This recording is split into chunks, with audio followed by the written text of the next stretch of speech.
আসসালামু আলাইকুম everyone, welcome to সুমাইস কিচেন। আশা করছি আপনারা সবাই অনেক বেশি ভালো আছেন। নাস্তায় পাউরুটির সাথে জ্যাম বা জেলি কিন্তু মাস্ট হ্যাভ একটা জিনিস। বড় ছোট প্রায় সবাই এই জিনিসটা নাস্তার সাথে খেতে খুবই পছন্দ করে। তাই আমার আজকের ভিডিওতে আমি আপনাদের সাথে শেয়ার করতে যাচ্ছি খুব সহজে অল্প কিছু উপকরণ দিয়ে অল্প সময়ের মধ্যে কিভাবে পারফেক্ট একটা জ্যাম বা জেলি আপনি বাসাতেই তৈরি করে নিতে পারবেন। চলুন তাহলে মজাদার এই অরেঞ্জ জেলি রেসিপিটা আমরা দেখে নিই। প্রথমে আমি ফ্রেশ কমলা নিয়ে নিয়েছি। এরপর এই কমলাগুলোকে আমি খোসা ছাড়িয়ে নেব। সবগুলো কমলা খোসা ছাড়ানো হয়ে যাওয়ার পর আমি কোষগুলো এক এক করে আলাদা করে নিব আর এর থেকে বিচিগুলি বের করে নিব। অবশ্যই প্রত্যেকটা কোষ থেকে খুব ভালোভাবে বিচিগুলি বের করে দিতে হবে, নয়তো কিন্তু জেলিটা তিতা হয়ে যেতে পারে। আমি প্রত্যেকটা কমলার কোষ থেকে এক এক করে খুব ভালোভাবে বিচিগুলি ছাড়িয়ে নিয়েছি। এবার এই কমলাগুলোকে আমি ব্লেন্ড করে নিব। কমলাগুলোকে আমি ব্লেন্ডারের একটা জারে নিয়ে নিচ্ছি।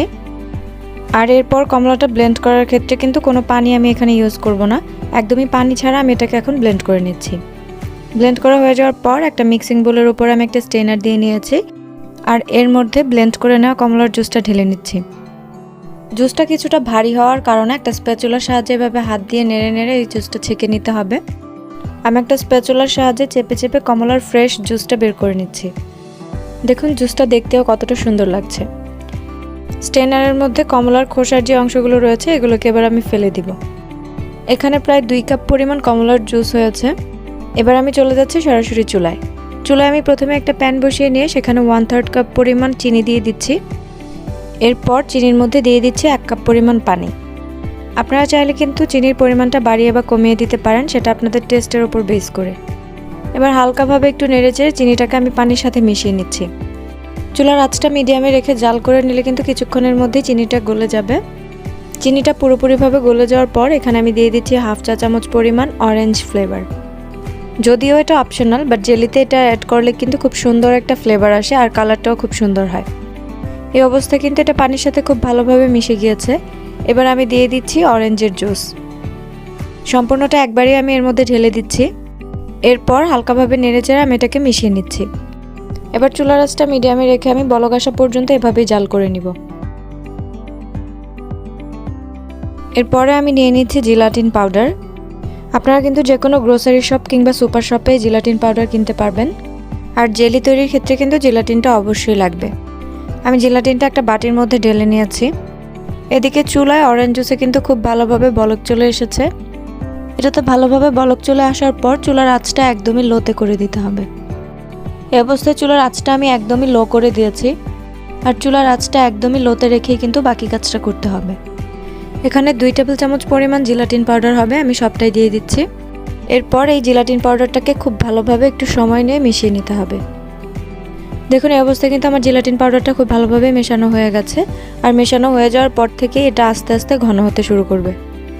চুলার আঁচটা একেবারে লোতে রেখেই কিন্তু এভাবে অনবরত নাড়তে থাকতে হবে, যাতে করে জেলিটা প্যানের তলায় লেগে না যায়।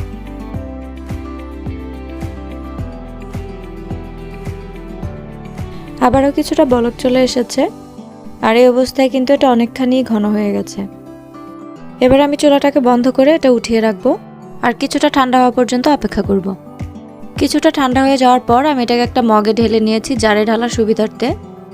চেষ্টা করবেন জেলিটা যে কোনো একটা কাচের জারে জমানোর জন্য।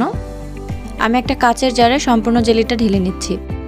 দেখতে পাচ্ছেন জেলিটা দেখতে কতটা সুন্দর লাগছে আর কালারটাও কতটা সুন্দর। এরপরে এই জারটাকে কয়েক ঘন্টা এভাবে রেখে দেওয়ার পরে কিন্তু জেলিটা পুরোপুরিভাবে সেট হয়ে যাবে। জেলিটা সেট হওয়ার পর আমি আপনাদেরকে দেখিয়ে দিচ্ছি। আমার জেলিটা এই অবস্থায় পুরোপুরিভাবে সেট হয়ে গেছে। দেখতেই পাচ্ছেন এটা কতটা সুন্দরভাবে বসে গিয়েছে। আমি আপনাদেরকে একটু উপর করে দেখিয়ে দিচ্ছি। দেখুন এটা কিন্তু পড়ে যাচ্ছে না। এই জেলিটার ফ্লেভারও অসাধারণ সুন্দর। এই জেলিটা আপনারা একবার বাসায় বানিয়েই দেখুন, দেখবেন যে খেতে সবাই অনেক বেশি পছন্দ করছে। আমি পাউরুটিতে এটা আপনাদেরকে সার্ভ করে দেখিয়ে দিচ্ছি। দেখে নিশ্চয়ই বুঝতে পারছেন এই জেলিটা কতটা পারফেক্ট হয়েছে। আর জেলির টেস্টটা অসম্ভব ভালো হয়েছে। যেহেতু কমলার সিজন চলছে, চাইলে কিন্তু এটা আপনারা বানিয়ে রেখে দীর্ঘদিন পর্যন্ত ফ্রিজে রেখেও সংরক্ষণ করতে পারবেন। আশা করছি আমার আজকের রেসিপিটা আপনাদের কাছে ভালো লেগেছে। নতুন নতুন আরও রেসিপি পেতে আমার চ্যানেলটি সাবস্ক্রাইব করে পাশে থাকবেন। দেখা হবে আবার নতুন কোনো রেসিপি নিয়ে। আল্লাহ হাফিজ।